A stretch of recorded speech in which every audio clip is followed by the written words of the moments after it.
Hey there, this is Ari. Welcome back to the Energy Blueprint podcast. With me today is Dr. Tabatha Barber, who is, I'm going to say that again.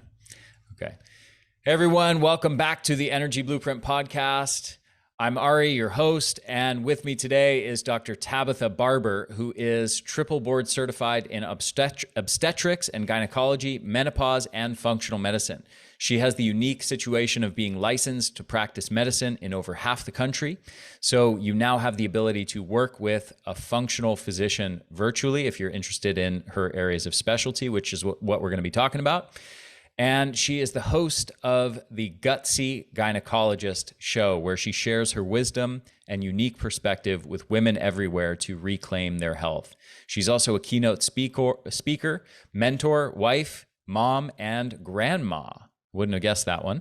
And by incorporating functional medicine into her women's health practice, she's able to provide women with the tools they need to optimize their health and happiness, which in turn allows those women to pursue their purpose in life. And the Gutsy Gynecologist thing is a node to the emphasis on gut health in particular. I love the name of that show. So, welcome to the show, Dr. Tabatha. We recently did an interview on your show where you interviewed me, and I was so impressed with your knowledge that I said, I need to get you on my show to talk about your specialty. So that's what we're doing here. So one of the things you told me as we were chatting after the interview is kind of your personal story of coming to do what you do now, going from typical conventional gynecologist to sort of seeing the light. And I would love for you to share that story. Oh my goodness. Thank you so much for having me, because we need to talk about this stuff. Women need to know why they go to the doctor and they don't feel better. You know, every day in my practice, I hear women say they feel dismissed, they feel unheard, they're not getting answers, they're getting more medications. And I went into medicine because I wasn't being heard. What happened was, I was kind of a wild child. I ended up pregnant in 11th grade. I dropped out of high school. I didn't finish. And I had a really traumatic birth and, pregnancy and delivery. Things were done to me. Things were not explained to me. I was treated like a second-class citizen. And I came out of that experience just feeling an overwhelming need to help other women have an advocate for themselves, have a voice and a choice in their health. And so I got my crap together. I went to, back to school. I figured it out. I went to medical school. I did all the stuff you have to do, right? And then I found myself 10 years into practice, burnt out, miserable, frustrated, not really helping my patients, not healing them truly. And I reached my breaking point and I left. So what I realized was God put me on this earth for a purpose. I derailed from that purpose. I needed to come back to it. And really what it's about is telling the truth and helping women realize that they are the only ones that can heal themselves. They need to take back control of their health, right? They need to ask why, they need to question, they need to seek alternative sources of support and help. So that is my mission now, is to get the truth out there, because honestly, conventional gynecology is hurting women and they are actually making women sicker. And, I can say that because I was one. And so, but once you know better, you have to do better, right? So we need to talk about these things. So let's talk about some specific examples, and you can, I guess, answer this from a perspective of sharing patient stories or from a perspective of just kind of specific topics within gynecology where standard practice is leading to poorer outcomes or is counterproductive. So what are some of these areas where conventional gynecology is hurting women? So I would say the most common thing I see is women perimenopausal age, 35 and up, who are in this estrogen dominance pattern, and they are being treated in a certain way through conventional gynecology. And this all occurred to me because I went through it myself. Like I was, sleep deprived, living on donuts and Mountain Dew and giving to everyone else except myself. And I ended up having crazy heavy periods and bad mood swings and depression and weight gain and all the typical estrogen dominant signs, right? Breast tenderness, headaches, all these things. And I actually finally went and sought treatment. And the gynecologist to me said, "Oh, you just need an ablation or hysterectomy." And I was like, "Wait, what? Time out. I don't want major surgery. That's scary stuff." And remember, I was a surgeon. I did this all day long to people and I never thought twice about it. But when it came to me, it really like stopped me dead in my tracks. And I kind of stopped and evaluated and thought, why is this happening to me? And I was studying functional medicine at the time, trying to heal my Hashimoto's and my back issues. And I figured there has to be a reason, a root cause issue for this estrogen imbalance, which is another topic. Gynecologists aren't taught estrogen imbalance. Honestly, here's a major thing your audience needs to know. Gynecologists are actually surgeons. They're not hormone specialists. I learned probably as much as family practice or the pediatrician about hormones. I spent 4 years in residency cutting people and sewing them back together, removing their organs, delivering their babies, doing procedures in the office. I didn't study the endocrine system and all those intricacies. Like I knew the basics and I knew how to prescribe synthetic hormones to override those systems. But literally that was the extent of it. So that was a tangent, but that's really important for women to know. So here I am, I'm in the throes of this hormone imbalance. I'm not healing any of my patients, right? I start to notice a pattern. My patients would come in with the heavier periods, with the hormone imbalances. And when the birth control pill didn't work, we would do the IUD. When the IUD didn't work, we would do the ablation, where we would burn the lining inside the uterus. When that didn't work, we would do the hysterectomy. And then a few years later, they would come back and say, "Oh, I just got diagnosed with breast cancer."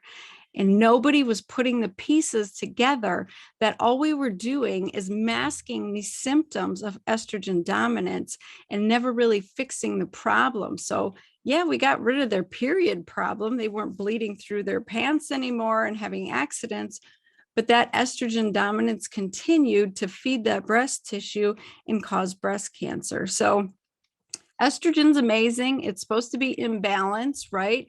And it's healthy. It keeps you young and vibrant and you want it, but you need it to be at a balanced form. You need it to be metabolized appropriately. And your body is constantly giving you signals as to whether that's the case or not. And gynecologists are trained to get rid of those symptoms for you. We're very much trained to look for disease and band-aid it. So it's either a pill or it's a surgery. And unfortunately, not addressing these root causes are really doing women a disservice. The other piece of it is I see a lot of gallbladder disease. Women unfortunately get their organs removed much more than men in this country unnecessarily. And too much estrogen causes your gallbladder to slow down. And so then you start making gallstones. Next thing you know, you have your gallbladder removed. Little were they told, you need that bile to transport your hormones and remove them from the body. You need those to remove the toxins from your body. So then women, they got rid of that symptom of their right upper quadrant pain and their pain with eating, but they didn't actually fix the issue. So now they're going to go and have another issue. And so that is the pattern I see over and over in conventional gynecology. And we have to do something about it. Absolutely. So how would a functional medicine gynecologist approach these kinds of issues differently?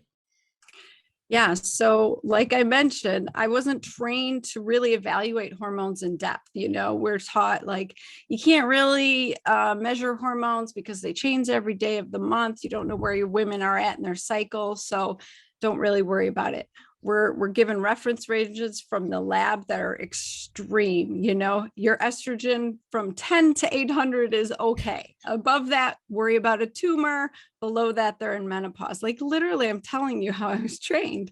And so it turns out we actually do know how to measure hormones. We're just not taught in conventional medicine. The world of functional and integrative medicine has been studying this for 2 decades or more. And so we know how to test hormones. It's just that your conventional doctor does not. So I had to go through a whole bunch of training, almost like another residency, to become a hormone expert. Being a gynecologist did not make me a hormone expert. And so we can test, we can figure out where your deficiencies are, where your excess is.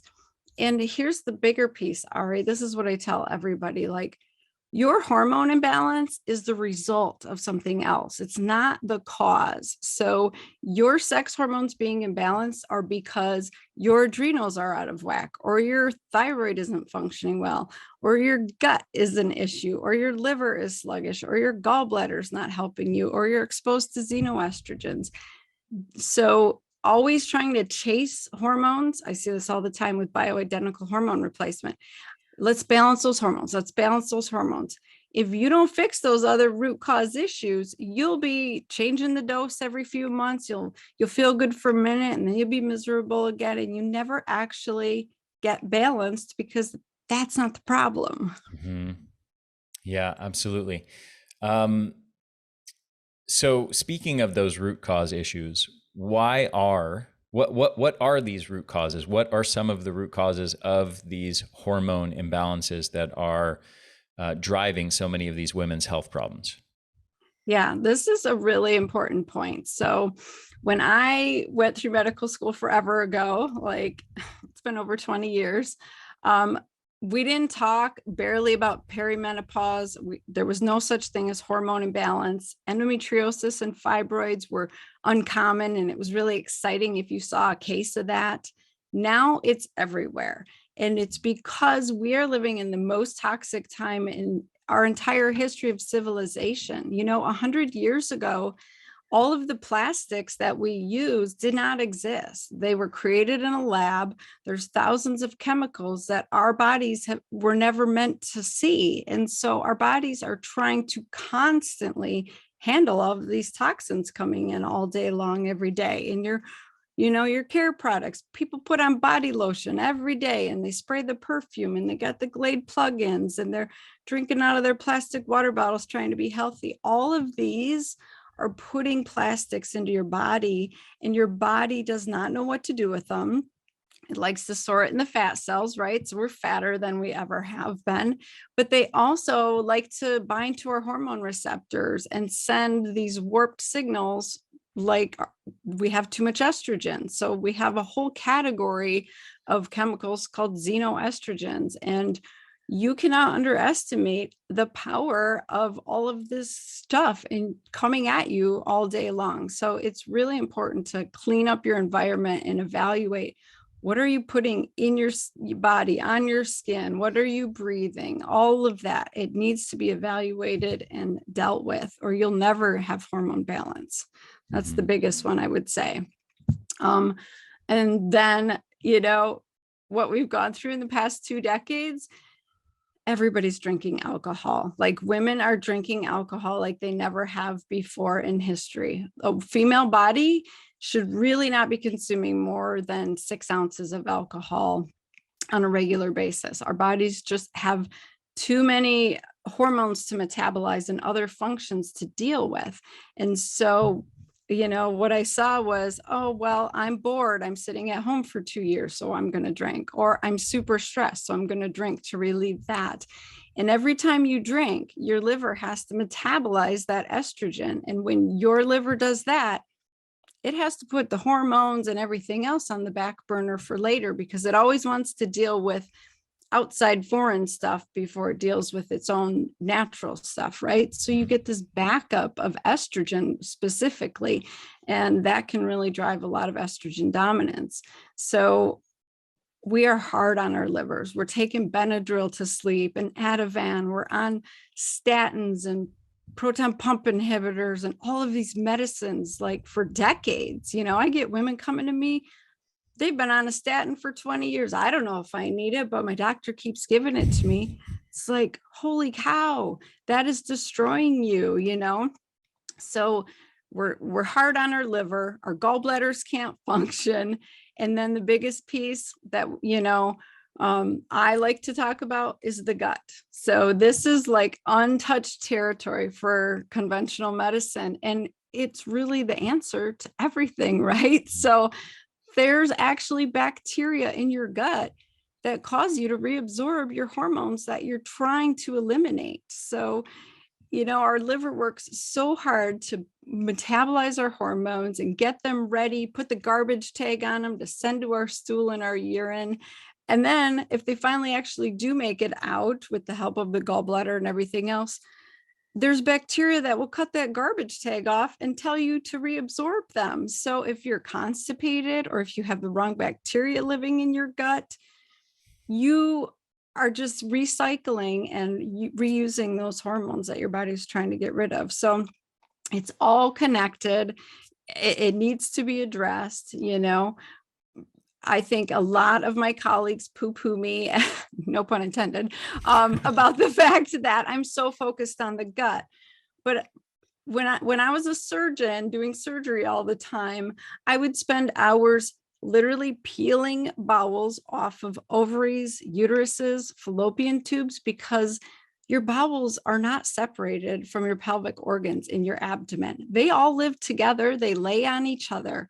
And so when you have inflammation in your gut, all those tiny little cytokines and interleukins and all those inflammatory, microscopic chemicals, they seep over into your pelvic organs and vice versa. So endometriosis often looks like your bowels scarred to your ovary, fallopian tubes, and uterus.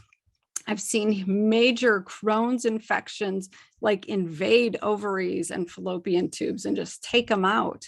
So that's a really important thing for women to understand. Like, it literally does matter what's going on in your gut, because it's living right on top of your pelvic organs, and that affects your body's ability to make hormones and, more importantly, be fertile, right, for a lot of women. So I can't underestimate the importance of the gut. Yeah. So what are some of the biggest factors that disturb women's gut health and lead to some of those issues that you described? That's a great question. So I already said alcohol. Alcohol kills the lining of the gut. It causes leaky gut, or, in medicine, it's called increased intestinal permeability, because leaky gut's not real, but it really is. If you do a PubMed search for intestinal permeability, there's tens of thousands of articles by gastroenterologists, internal medicine. They are clearly aware of this issue. They acknowledge it. They study it. They don't know how to treat it so much because there's no drug. There's no drug to make money for this treatment as of yet. So alcohol is a huge factor. Not only does it cause active leaky gut, but it actually kills your beneficial microbiome that is trying to protect you. We have certain bacteria that will make a mucosal barrier over those intestinal cells and help protect things to not get into your bloodstream. And when you kill off that bacteria, it's like a free-for-all. Everybody's going in. It's like there's no bouncers at the door. Everybody's like rushing into the club, right? And it's havoc. So alcohol is the big one. Our food, I'm sure you talk about this all the time. Our food, it's like Frankenfood. It's not even real. It's full of toxic chemicals, pesticides. Then we heat it up in the microwave in the plastic and put that in it.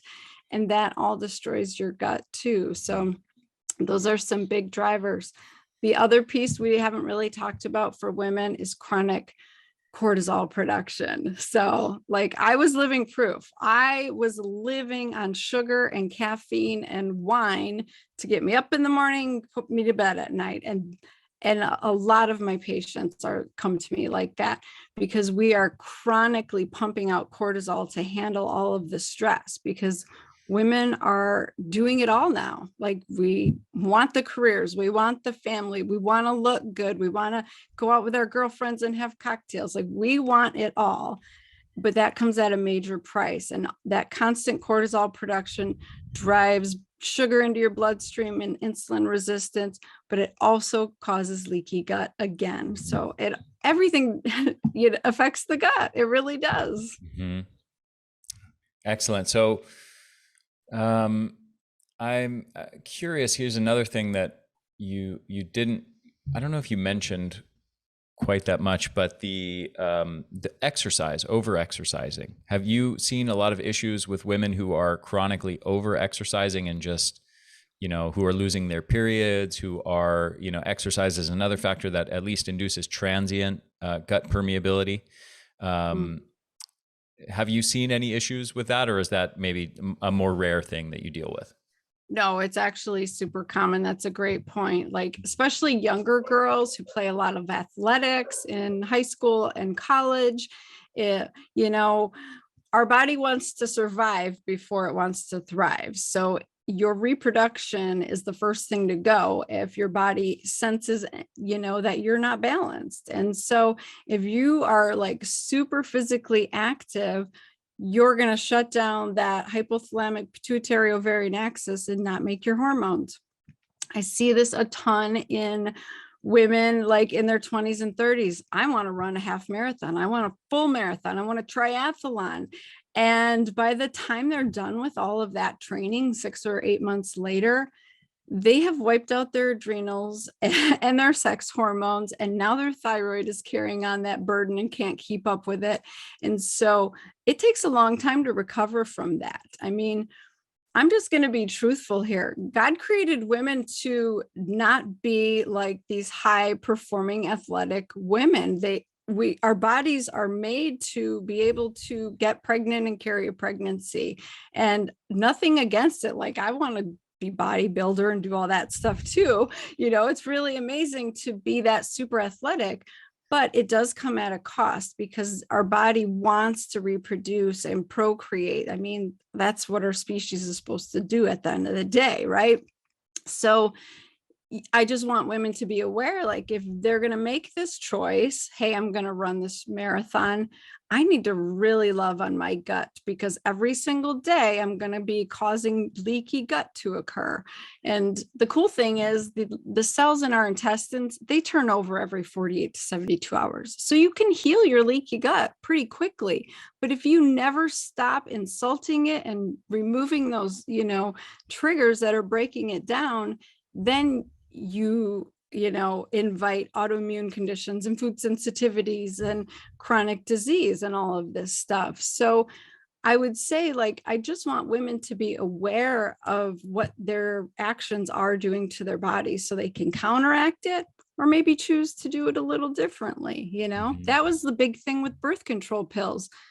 We were never told they cause leaky gut or vitamin and mineral deficiencies or change our hormones and shut down our own production. They say stuff like, oh, it balances our hormones. That's all a bunch of crap. And women need to know that that's what they're signing up for. Like, I'm all for the pill. I would have probably not made it through med school without the pill that prevented me from getting pregnant again. But I probably wouldn't have stayed on it as long as I did. And I would have taken better care of my gut. And I probably wouldn't have gone back on it with my Hashimoto's. Like, you need to have informed consent. You need to know what this stuff does to your body. And so you need to find a practitioner who understands all this and acknowledges this and talks you through it, right?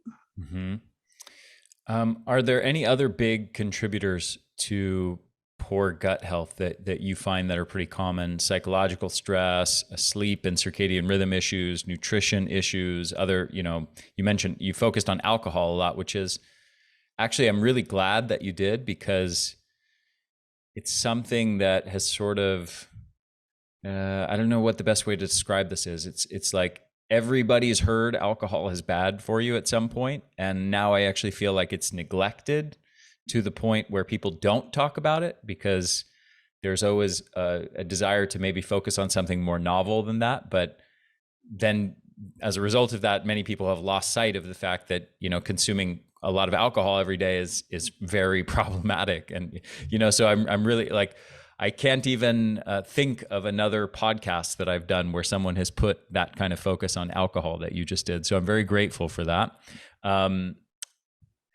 But are there any other nutritional issues that you find that are common, or some of these other things I mentioned?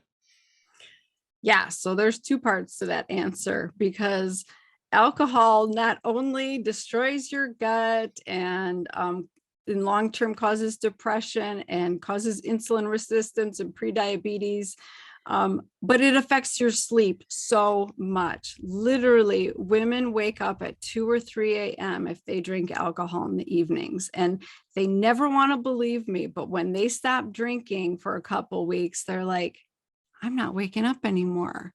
And that's assuming they got rid of their nighttime snacking and everything else, because waking up in the middle of the night, especially with hot flashes, is not usually a hormone issue. It's a blood sugar or a cortisol issue. And so alcohol affects both of those. And so you can really help yourself and kill two birds with one stone by getting rid of the alcohol every evening. Like, make it special again. Like, if you want to go out for drinks with your girlfriend a couple times a month, or your man, like, you'll enjoy it. You'll need less drinks, right? Because you build up a tolerance. So stop doing it every day. And that's not a very favorable thing. I get a lot of complaints, but it's the truth. So if you want to feel better, you have to do that.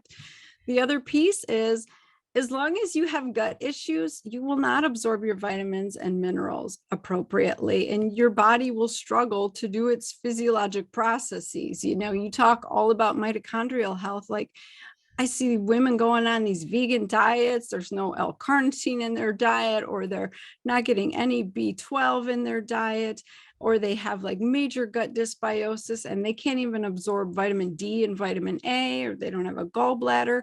Like, all of this affects your body to be able to create energy at a cellular level. And we forget about that. It's funny, like, that was one of the first classes that we took in medical school: biochemistry, physiology, all of that cellular stuff down at the microscopic level. And then you get into residency and they're like, screw all that, none of that matters. Which drug for which symptom? That's right. And like, you forget about choline and like all of these amino acids and processes and things that are so important for your body to function. And so, because diseases are just deficiencies in drugs. right? No, they are not. You do not have a Prozac deficiency. You probably have a vitamin D deficiency and a zinc deficiency and a choline deficiency and things like that, where you can't handle, metabolize, process your hormones, your toxins, all of that. So finding someone who understands that is like key. That is it right there. So if you heal your gut, you get rid of all this extra burden on your body all of the time, your body might actually be able to get back into balance and you'll feel better. Mm-hmm. What about sleep, circadian rhythm issues, and psychological stress? Do you find those are big things? And what kinds of strategies do you use to optimize those? Yeah, this is like the kicker for women, because what I hear all the time is, my husband falls asleep in 5 minutes. He wakes up refreshed. He gets 5 or 6 hours. Screw him. Like, women are angry at their husbands because they're laying there for hours listening to their husband sleep, or they actually can fall asleep, but then they wake up and their mind starts racing. So not only for the sugar and the other reasons we talked about, but I am seeing an epidemic of women being disconnected from their higher power, from their purpose in life, and it's not sitting well with them subconsciously, and it's keeping them awake. And that's not a thing that anybody wants to admit or really talk about, but I go there because that can be life-changing. Like, I have women who, they're just cranking it out from the minute they wake up to the minute they go to sleep. They're doing all the things. And then they come to me around age 45 or 50. I have an amazing job, an amazing husband, amazing kids, and I don't like my life. I don't want to get out of bed. I don't want to do it anymore, because they're chasing the superficial. They're chasing, everything that is wrong with this country? They were trying to keep up with the Joneses. You know, I need to drive a Range Rover. I need to do this. I need to go back and get my MBA. I see that a ton. Like, I need more degrees. I need to prove who I am, instead of just sitting with the fact that you're a child of God. Like, you were put here for a reason. You need to step into yourself and figure that out, because until you do, you're going to keep waking up. You're going to keep not feeling comfortable in your own skin, and you're never going to heal. And so that piece, that's the hard piece. You know, we can heal your vitamin deficiencies all day, but that takes the work of that person. So it's like, doctors are supposed to be the ones to heal everybody, but we can't actually. I can't heal anybody. I can give you tools. I have more tools in my toolbox now that I'm a functional doctor, but I still can't do the work for you. I still can't make you sit with yourself and like figure out why you're miserable and why you're drinking every night and why you're searching for a pill and something else to heal you. So that deeper work has to come from within. Well said. Are there any, do you have any favored dietary patterns, diet plans that you prefer, that you use in your practice? Are you a fan of paleo or Mediterranean or keto or anything like that? So I'm a little biased because I have Hashimoto's, and gluten pretty much kills me. It destroys me. I have yet to meet a person who says, I feel great on gluten. Like, it's been so genetically modified that our bodies don't even recognize it. They're like, what the hell is this foreign protein? I don't know, you know? So I might be that person, actually. really, I don't notice and any negative effects from you are bread, so but blessed. And I'm also biased because I almost only see women. And I think, you know, because women have a much higher propensity for autoimmune conditions, and their immune response is so much enveloped in their hormones, that we tend to respond more so. yeah. So And that's just a to be good clear, point. I'm certainly not doubting the validity of anything you're saying. I'm just saying I personally, I've experimented with, you know, eating gluten, not eating gluten, trying to pay attention to any negative reactions. I really just don't notice any negative effect from it, but I guess I'm lucky in that regard. I don't like you right now. Like, I Everybody cannot wants to eat bread. Oh, I can't even eat a little bit. Like, I'll be on the couch for 3 days depressed and, you know, scratching my eczema right off my body. So good for you. So where, you know, where I find women do the best is just focus on clean whole foods, like actually getting back to nature and eating stuff the way it grew, you know, and not being vegan. I don't think that we were made to go without animal products. We need more healthy fats. So we've done a lot of disservice to women over the past couple decades, telling them to eat no fat, low fat. That really killed all of their hormone production, that, you know, and then filled those foods full of sugar that caused diabetes to go rampant. So I'm really a proponent of figuring out what your body responds to, very individualized, because like, I did this major genetics thing on me, and I found out like, I'm a great carbohydrate metabolizer. I can eat, you know, potatoes and all of that stuff all day long, and it doesn't affect my weight because of where I come from. But there's some people, they eat even a little bit of it and they're storing all of that as fat. So I love finding out what works for you individually and figuring that piece of it out.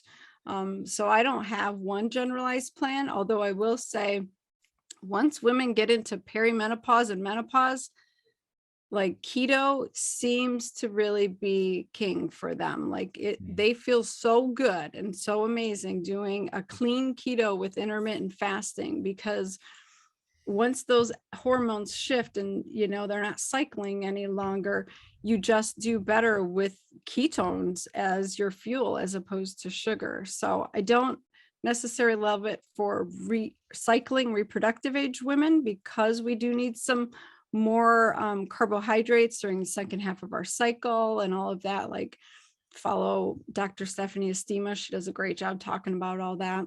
Yeah, I've had her on the podcast. Yeah. So it's like, For women, it's so much more complicated. I mean, I used to wish I was a man because it's just, we have to think about how we shift every week of the month and how we transition through pregnancies and into menopause. Like, so one diet that worked amazing for you at one point in your life might not be the right diet for you in a different season of your life. That's what I usually see with my patients. Mm-hmm.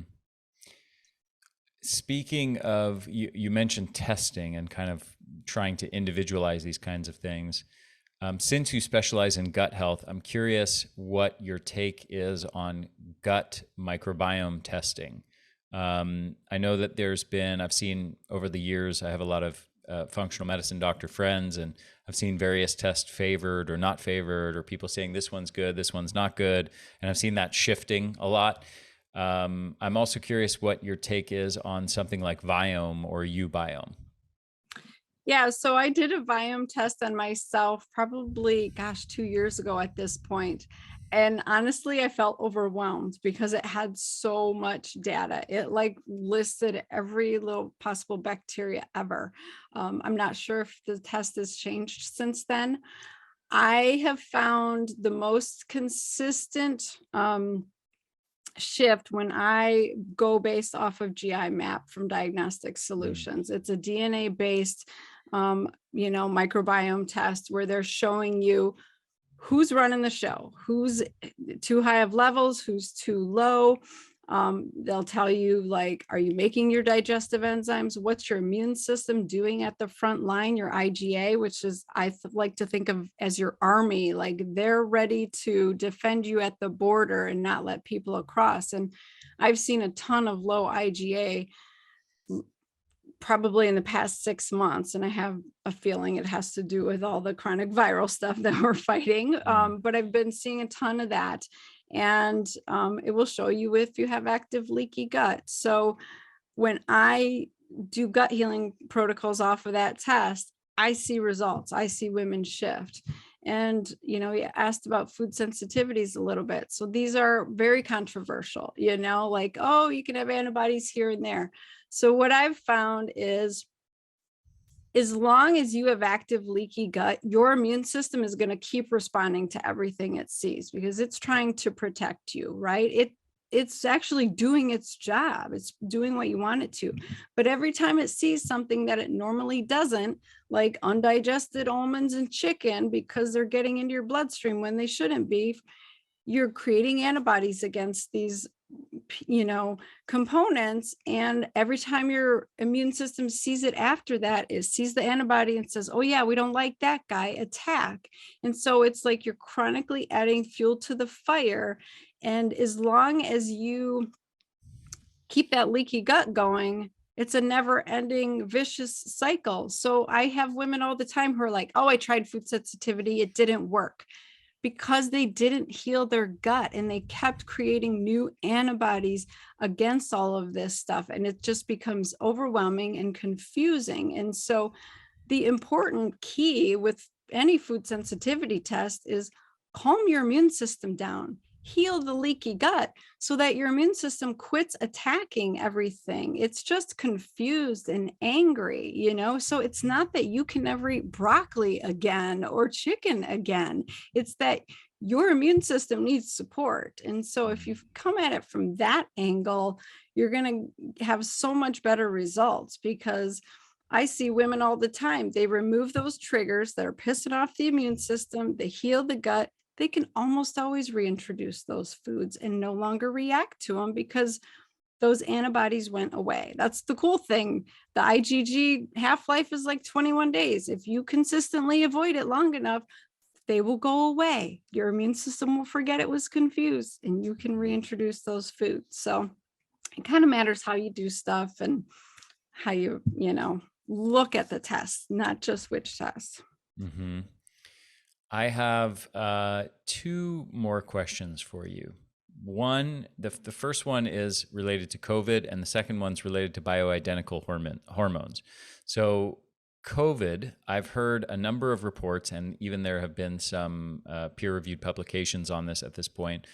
I've heard many anecdotes of women talking about their cycles being disrupted either by COVID or the vaccine, and especially the vaccine. I've heard a ton of stuff with regards to that. But I'm not a clinician treating women. So as a woman who is a clinician specializing in that, I'm curious what your take is on all of those anecdotes, and if you've seen any patients who are struggling with those issues, what your take is. Oh my gosh, I've seen so much of that. I would say, oh my goodness, I'd venture to say 70% of women who had COVID or got the vaccine messaged me complaining of their periods coming too early, spotting in between, or things flaring back up. Like, I was doing amazing and now my gut's a mess, or my PMS is back, or your endometriosis pain. Like, our body makes something called natural killer cells, and they're going out to fight the fight when you get infected or get exposed. And we're finding now that natural killer cells play a big role in what's going on inside the uterus and the endometrial lining. And that can be a hostile environment. And that's, now we're figuring out that's a real issue with miscarriage, pregnancy loss, and infertility. And it seems as if this virus or the vaccine increases natural killer cells in the uterus. And so say you're going along, your estrogen's beautifully rising, it's growing the endometrial lining really nice, you ovulate, the progesterone comes in to keep that lining stable, and then boom, all of a sudden you get like bombarded with these natural killer cells. It just disrupts that entire lining, and then you shed it earlier and you have all this inflammation going on. And would you categorize that in the realm of autoimmune reactions? I would not. That's a natural immune response that happens for everybody. We're not so far seeing any antibodies against our own uterus, but that's a great question because we have identified them in the ovaries. We now are seeing an autoimmune component with infertility in the ovaries. And, I don't think that we realize how much is that with COVID or the vaccine or both? That was before that. So that discovery has, been going on a long time. I don't know if they want to know that about COVID and the vaccine. I'm sure they don't. I'm sure they don't. I think that kind of research is going to be suppressed. Of course, because the American College of OBGYNs does not acknowledge any cycle issues with the vaccine, especially. Because they very much promote the vaccine. And that's my governing body as a gynecologist. I have to pay them dues every year, and I have to go by their guidelines and their standard of care as a practicing gynecologist. Yet they are very much supported by drug companies and things like that. So we probably won't see that kind of information come out. Yes. There's hundreds of billions of dollars that depend on that information not coming out. So I'm sure that they will, that will help ensure that. But here's the good news. Yeah. It is reversible. I do see women's cycles get back on track. Their inflammation calms down if they're doing the right stuff. So don't freak out and be like, man, I'm ruined, because I got the vaccines or whatever. It does seem to be short-lived. Awesome. That's good news. The last question is bioidentical hormones. And I've had a number of women's hormone experts on the show, from Stephanie Estima, who you mentioned, who's a good friend of mine, to Marisa Snyder, Magdalena Shalaki, who kind of specializes in the nutrition side of things, to Christiane Northrup, and then more conventional gynecologists, Dr. Maish Seibel. I don't know if you know him. He's kind of a OG of the field. He's been around forever. And he's the lone male among all the women's. Oh, actually, no, I have Dr. Sean Tassoni, who's also a gynecologist, who's been on a couple times as well. He's the other male who specializes in women's hormones. So I've had a range of opinions on hormonal replacement and bioidentical hormones and those kinds of things. What is the context where you would see the use of hormone replacements as being appropriate or not appropriate? What's kind of your take on that whole thing? Oh, that's a great question. So I love the guests that you listed off. I've probably had half of them on my podcast, and I love that we can have discussions and agree to disagree on, different things. I feel like I have a unique perspective as coming from conventional gynecology and going through that training, practicing like that, and then going into the functional medicine space. I can see both sides. And I went through training right when the WHI came out. So the Women's Health Initiative was this big study done on a gazillion nurses. And in 2002, like, they revealed the beginnings of their findings, and the media went insane. Everybody panicked. Everybody got taken off their hormones literally overnight. Women were miserable, threatening their doctors. Their doctors were scared to death because they thought they were causing breast cancer and stroke and all of these things.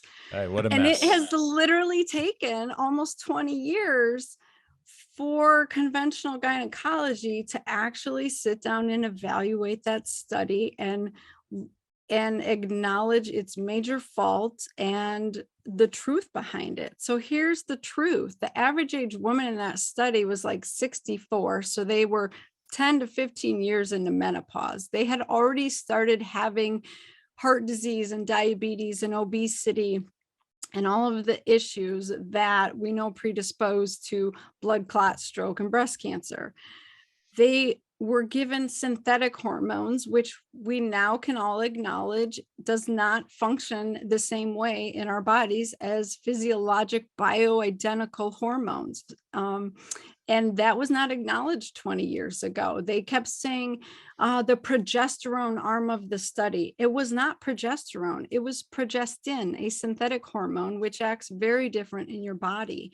And so, we made all these rash decisions, and we ruined women's quality of life when they had been on hormone replacement starting, I don't know, in the 1920s or 1930s is when we first started using it. So all of a sudden you see all these miserable women trying to suffer in menopause. And what, we didn't acknowledge anything. Then we get this backswing come out of bioidenticals are amazing. Let's do that. And you get practitioners trying to put women on doses that are reproductive level doses, trying to get them back into cycling and being 40 years old or 35 years old again. And we finally realized that doesn't help women either. So we're at a point, the pendulum keeps swinging, where we realize, let's try and maybe put women in like the 48, 49-year-old level of hormones and suspend that time period and slow down the aging process. Because what we've learned is estrogen is actually very beneficial to the rest of our body. We have receptors everywhere. As soon as our estrogen levels are consistently low, the heart disease goes up, the diabetes, the dementia, the bone loss, and then the physical stuff that nobody wants to see. Like we lose collagen and fullness in our face, our skin gets thin like tissue paper, our vagina dries up, like all that bad stuff. And, I don't have a strong opinion either way. I think women should be informed and have the ability to make a decision. I want to go into menopause naturally and support my body and all my other systems so that it's, tolerable. Or heck no, I'm going to slow down this aging process and do whatever it takes to stay where I'm at and feel amazing and keep doing what I'm doing, because women are at the prime of their life at this age. If you look back the year 1900, the average age lifespan was 49. So women died. We didn't have to live half of our life in a menopausal estrogen deficient state. So men would never put up with that or tolerate that. They'd be like, give me my hormones. I'm trying to run companies. I'm trying to run marathons. I'm busy. And Oh, I thought when you said men would never put up with that, I thought you meant, I interpreted what you said in a different way. I thought you were saying men would never put up with women in a bitter menopausal state for decades. that too, And then that too. I was going to ask, is that why women's lifespan was only till age 49? Oh, yeah, just whack them over the head when you're done with them. I don't know. I just can't tolerate this any longer. Sorry, Susan. Well, I actually do hear that. Like women are like, I can't even tolerate myself. I hate myself, because it doesn't feel good to not have hormones in your body. Hormones Yeah. are your messengers. And so I'm all for supporting natural menopause if that's what you want to do. If you have a slow, chill, beautiful life where you can do yoga and cook your food and you aren't majorly stressed and trying to work 12, 14-hour days or like go to CrossFit, you probably can go into menopause and have a beautiful life. If you're a high-powered woman trying to do all this stuff, you probably won't make it without your hormones. And so it should be an individualized decision. I agree with Dr. Maritza. I agree with Dr. Tassone. I agree with all of them because they're all right. It depends on the individual. And that's where we forget that. Mm-hmm. Dr. Tabatha, I've really enjoyed this. Really good stuff. Thank you for the work you're doing. Thank you for coming on the show and sharing your wisdom with my audience. Are there any final ideas or concepts or strategies you want to leave people with before we say goodbye?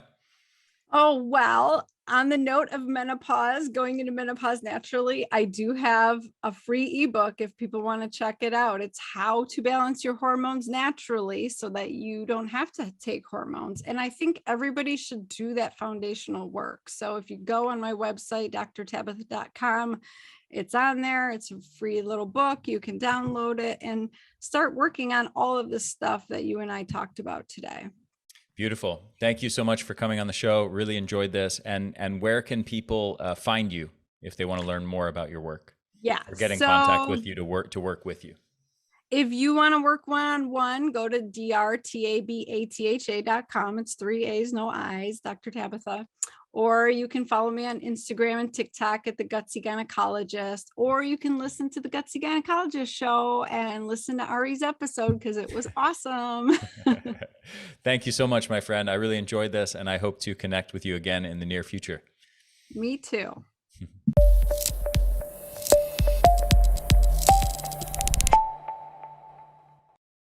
Hey there, this is Ari again. Thank you so much for listening to this episode. I hope you enjoyed it.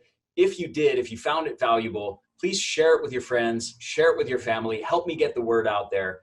Also, if you're on YouTube, make sure to hit the subscribe button and hit that little bell to get notifications every time we release a new video or new episode of the podcast. And if you're listening to this, make sure to subscribe to this podcast on iTunes or on your favorite podcast app. Thanks so much for supporting my work at the Energy Blueprint. I hope you enjoyed this episode. I will see you in the next one.